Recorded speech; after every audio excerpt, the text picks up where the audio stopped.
গাজায় যুদ্ধবিরতি আলোচনা নিয়ে কম জল ঘোলা হয়নি।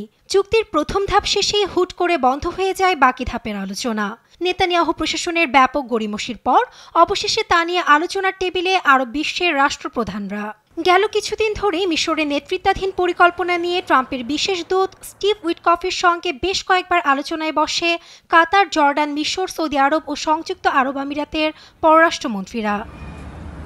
ইসরায়েলি গণমাধ্যমের তথ্য বলছে, উইটকফ গাজায় 60 দিনের যুদ্ধবিরতির মেয়াদ বাড়ানোর বিনিময়ে হামাসের হাতে বন্দী 10 ইসরায়েলি বন্দীকে মুক্তি দেওয়ার প্রস্তাব দেন। তবে আলোচনার মোড় ঘুরিয়ে দিয়েছে গাজা ইস্যুতে ট্রাম্পের নতুন মন্তব্য।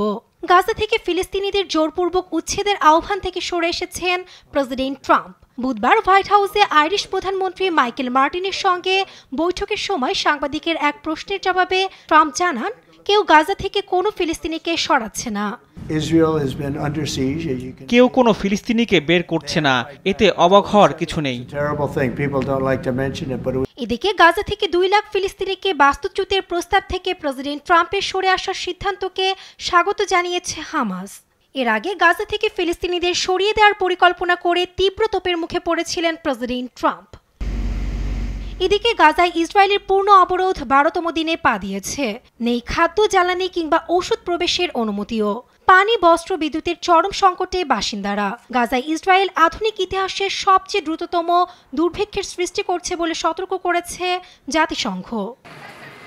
নাসরিন আক্তার, নিউজ ডেস্ক, দেশ টিভি।